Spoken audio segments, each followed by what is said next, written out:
tanpa sains dan teknologi kita akan ketinggalan gitu. Ekonomi tanpa human capital kita akan tergantung terus, walaupun sumber daya alamnya kuat. Kalau tidak salah di Jawa Barat itu hasil survei tim kami itu 70% kolaps.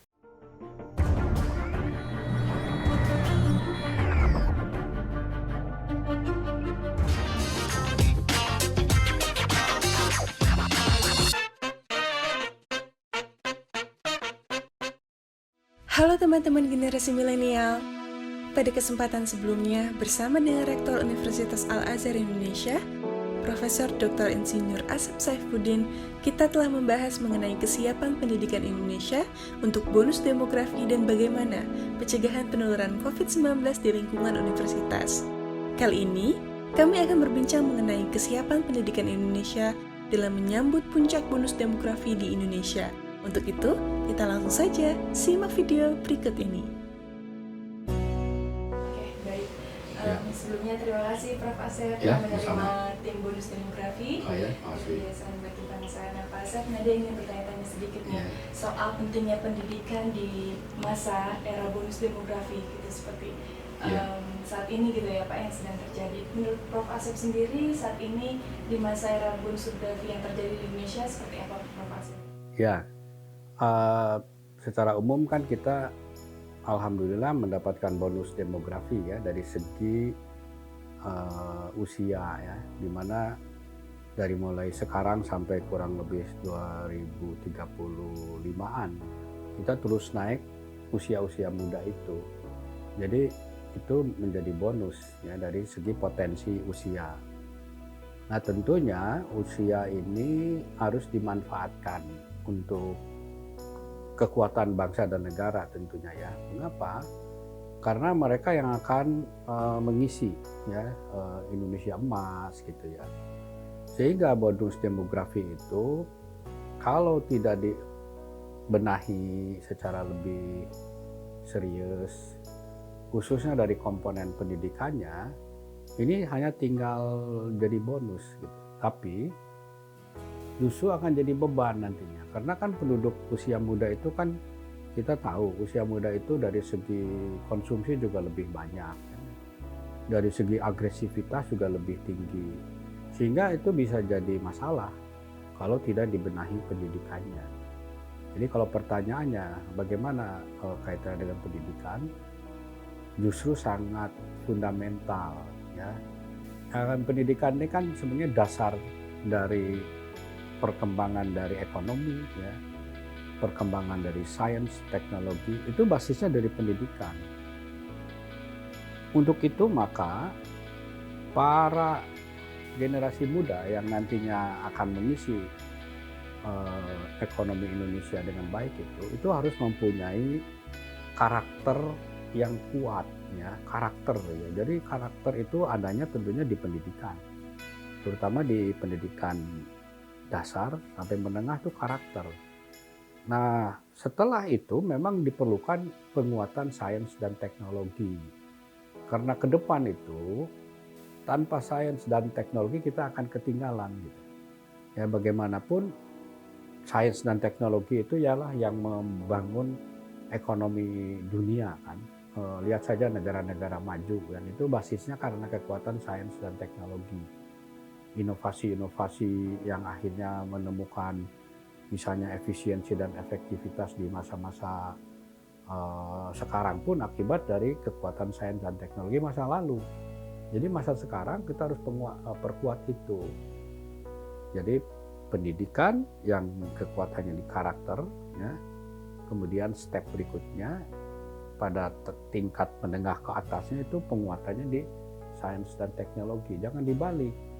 Kalau dibalik karakter belum kuat, boro-boro ngangkut inovasi gitu ya, karena kalau ngangkut inovasi itu kan perlu karakter kuat dulu itu. Dan tentunya karena sekarang ini kita sudah banyak sekali penemuan-penemuan dari teknologi digital misalnya kan. Nah, bagaimana agar teknologi digital itu yang disebut teknologi disrupsi itu kan mendisrupsi beberapa teknologi lama, mendisrupsi ekonomi, mendisrupsi lembaga pendidikan juga kan, oleh sebuah teknologi disrupsi itu. Nah, untuk itu si generasi muda itu harus mulai paham untuk apa ini teknologi disrupsi itu. Kalau saya menyarankan untuk membangun kekuatan sumber daya kita. Sumber daya kita apa? Pertama adalah sumber daya alam. Yang kedua adalah sumber daya manusia menjadi human capital nantinya. Jadi justru dia yang akan menggerakkan itu. Kalau ekonomi tanpa human capital kita akan tergantung terus. Walaupun sumber daya alamnya kuat. Tapi kita harus bersyukur sumber daya alam kita kuat. Terkenal di dunia lah kita ini, biodiversity-nya juga 2 besar lah dengan Brasil itu. Yang ketiga adalah kelembagaan. Kelembagaan itu yang ada adalah kelembagaan pemerintah sudah jelas. Kelembagaan pendidikan, yaitu dari mulai SD sampai perguruan tinggi, itu yang membangun inovasi-inovasi, dan kelembagaan yang berkaitan dengan sains dan teknologi. Yang ketiga tadi, yang keempat adalah kelembagaan ekonomi. Nah, Indonesia ini kan kuat sekali dengan UMKM. Nah, tapi kalau UMKM dibiarkan begitu saja itu jadi beban. UMKM harus menggeliat menjadi sumber daya ekonomi yang punya basis orang yang kuat, human capital itu, plus teknologi. Nah, sekarang pun dari hasil riset saya nih, yang menanggulangi persoalan COVID di UMKM, salah satunya adalah penguasaan teknologi baru seperti misalnya apps gitu ya, memanfaatkan media-media sosial gitu. Itu yang menjadikan UMKM itu tidak kolaps gitu. Tapi kalau yang tidak menguasai teknologi yang baru, umumnya kolaps.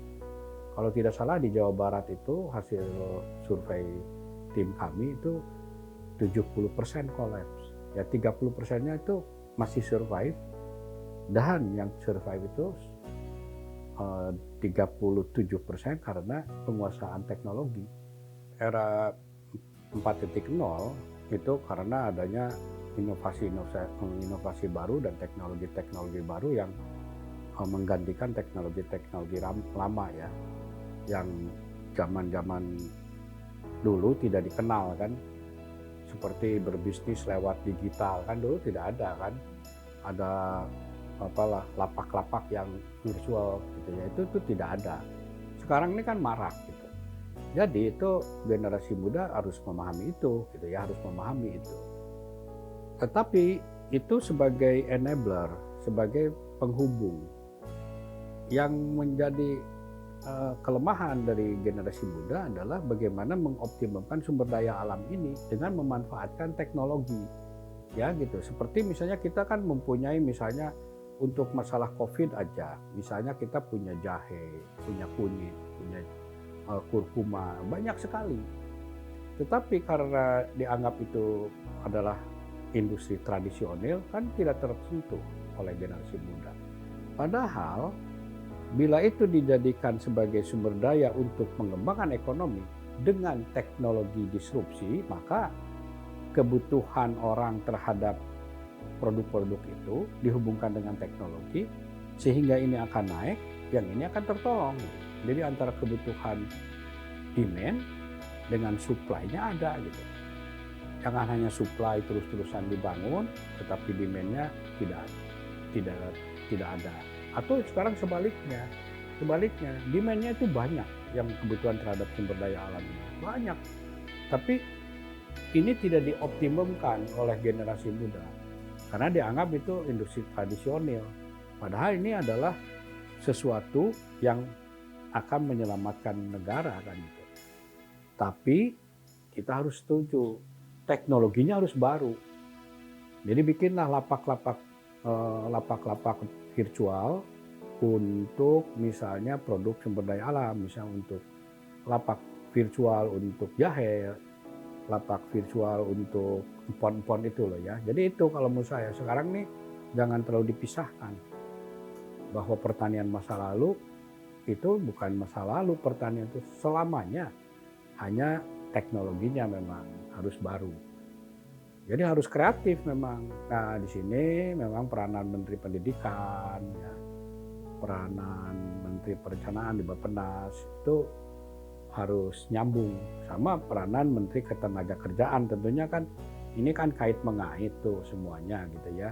Jangan sendiri-sendiri, ya sinergi dan jangan sampai egosentris ya. Karena kan kalau egosentris menganggap itu bonus demografi itu urusannya, misalnya urusannya BKKBN, ya enggak juga, urusan semua. Cuman ada komponen pendidikan, ada komponen sains dan teknologi, ada komponen ekonomi, ya, tenaga kerja, itu yang harus diramu. Itu Mbak Nadia. Oke. Terima kasih Terima kasih. Profesor atas waktunya. Terima kasih banyak. Oke. Semoga juga generasi milenial gitu ya bisa termotivasi dengan adanya nanti masa era bonus demografi. Betul. Ya kita doakan lah. Ya, terima kasih Pak. Yuk sama-sama. Terima kasih.